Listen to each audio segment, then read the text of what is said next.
Hello friends, welcome back to your favorite channel, Your Dream English. In this video, I'm going to discuss 100 preposition. This is the part 2 and in part 1 we have discussed already 25 prepositions and we will start from here from the 26th number. So let's get started. दोस्तों यहाँ पे 26 number पर आप देख रहे हैं कि look के बाद फॉर लिखा है, यानी कि ये फ्रेजल वर्ब का इस्तेमाल किया गया है। और कैसे फॉर हुआ, क्योंकि हमें इसका मीनिंग निकालना पड़ा। What are you looking for, यहाँ पर क्या होगा, what are you looking for. अब लुक फॉर मीन्स होता है खोजना, और लुक इनटू मीन्स होता है मामले की जांच करना, लुक अबाउट मीन्स भी होता है खोजना और सावधान रहना, और लुक आफ्टर मीन्स होता है देखभाल करना। तो ये मीनिंग देखना पड़ेगा। फ्रेजल वर्ब भी कई बारी प्रेपोजिशन में पूछ ली जाती हैं। ठीक है बात। तो नेक्स्ट सेंटेंस की तरफ चलते हैं। अच्छा, लुक को लेकर एक और बात बता दें। लुक डाउन अपॉन है अगर, तो लुक डाउन अपॉन का मतलब होता है नफरत करना। ठीक है बात। और लुक बैक ऑन अगर आ जाए तो इसका मतलब होता है पुरानी बातें याद करना। लुक बैक ऑन मतलब पुरानी बातें याद करना। ठीक है बात। नेक्स्ट देखते हैं। यहाँ पे लिखा what are you coming, what are you looking for होना चाहिए। क्या होना चाहिए, what are you looking for. यहाँ पर हम लोगों ने देखा what are you looking for, पहला देख लिया कि आप क्या ढूंढ रहे हैं। और नेक्स्ट यहाँ पर हम देख रहे हैं 27 नंबर पे what are you coming from, जबकि यहाँ पर वाट नहीं है, बच्चे से मिस्टेक है, यहाँ पर होगा वेयर। अब फिर यहाँ पर फ्रॉम भरा जाएगा। अच्छा, एक बहुत शानदार बात सुन लीजिए। जैसे कहाँ से, तो इसका मतलब होगा फ्रॉम वेयर, है ना।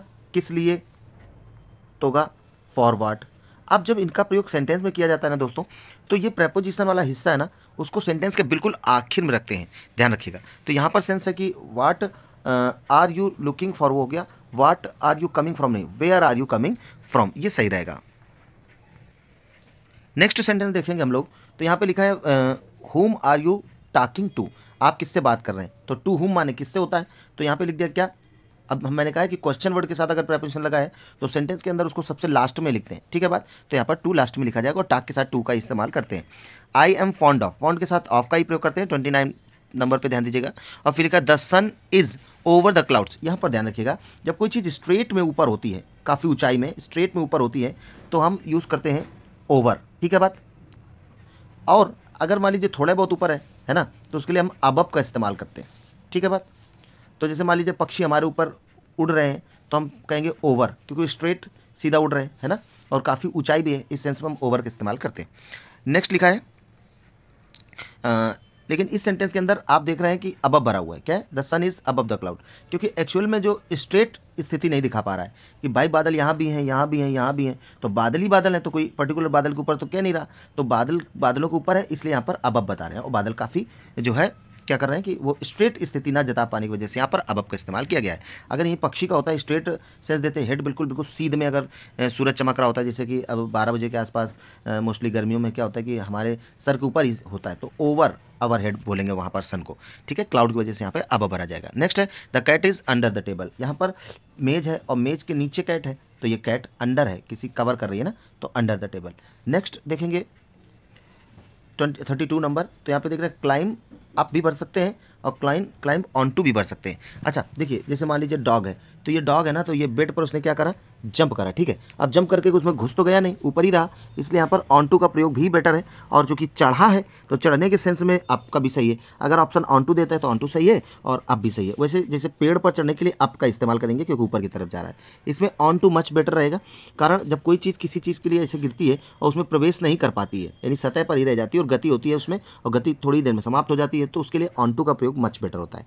ठीक है, नेक्स्ट है your grade is below average. अब ये बात है, इसमें तो कॉमन सेंस की बात है कि एवरेज से आपका जो ग्रेड है ना वो बेलो है, यानी कि नीचे है। ठीक है बात।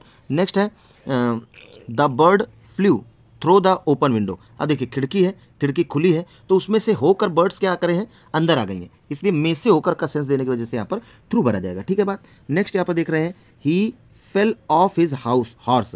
ये हाउस नहीं होगा यहाँ पे, हॉर्स, कि वो अपने घोड़े से गिर गया। देखिए जब कोई चीज़ किसी चीज़ से टूट कर अलग होती है तो उसके लिए हम ऑफ, ओ डबल एफ का प्रयोग करते हैं। जैसे अगर कोई साइकिल से गिरे तो ऑफ, गाड़ी से गिरे तो ऑफ, घोड़े से गिरे तो ऑफ, इस तरीके से ऑफ का प्रयोग करेंगे। ठीक है बात।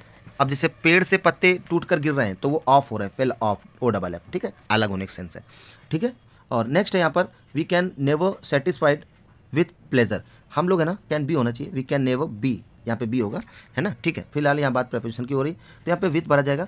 तो सेटिस्फाई के साथ प्रेपोजिशन विथ भरते हैं पैसिव वॉइस में, ठीक है बात। नेक्स्ट है शॉर्ट, शॉर्ट के साथ ऑफ का ही प्रयोग करते हैं, ये बिल्कुल सेट प्रेपोजिशन है, ठीक है। अटेंड के साथ टू का ही प्रयोग करते हैं, ये भी सेट प्रेपोजिशन है। श्योर के साथ ऑफ का ही प्रयोग करते हैं, ये भी सेट प्रेपोजिशन है, ठीक है बात। और अलॉटेड के साथ टू का प्रयोग करते हैं, ये भी दोस्तों सेट प्रेपोजिशन है।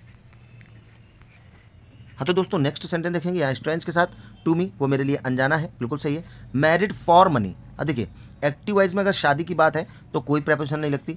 पैसिव वाइज में शादी के लिए अगर लड़के के साथ शादी हो रही है तो विथ लगाएंगे, लड़की के साथ हो रही है तो टू लगाएंगे पैसिव वाइज केस में। लेकिन यहाँ पर कोई लड़का लड़की तो है नहीं, पैसा है, तो उसने पैसे के लिए शादी करी है, इसलिए यहाँ पे फॉर सही है। देखिए जिन नाउन के लास्ट में आई ओ आर होता है ना, उसके बाद टू ही लगाते हैं, तो यहाँ पे टू सही है।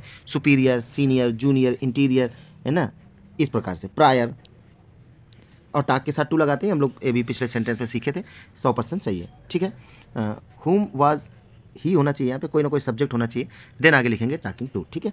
फिर लिखा this is the more interesting of the two, इसमें आगे होना चाहिए, जैसे कोई चीज़ है ऑफ द टू यहाँ पे लिख दें तो ये मिसिंग है, तो यहाँ पे ऑफ भरा जाएगा कि इंटरेस्टिंग इन दोनों में से ना ये चीज़ ज़्यादा रुचिकर है, इंटरेस्टिंग ऑफ द टू, ठीक है। वैसे इंटरेस्ट के साथ इन भरते हैं जब रुचि का सेंस हो, ठीक है, वो भी जब कोई सजीव रुचि ले रहा हो, तुलना ना हो रही हो, ठीक है बात।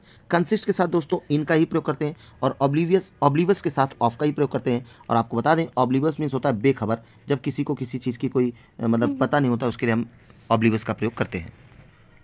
तो दोस्तों आप 48 नंबर देखेंगे, यहाँ पे अपोज के साथ टू का ही प्रयोग करेंगे।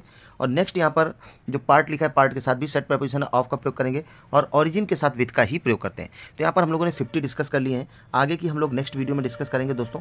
तो आप स्क्रीनशॉट मत लीजिएगा, कारण अगर केवल स्क्रीनशॉट ले लेंगे तो आपने देखा होगा कुछ जगहों पर रिटन मिस्टेक है, तो वो मैं सही कराते चला गया हूँ, ठीक है। तो दोस्तों अगर आपको वीडियो पसंद आया तो please hit the like button, and if you are new in the channel so please subscribe it, and do not forget to comment. We will meet in the next video. Till then, bye bye, take care.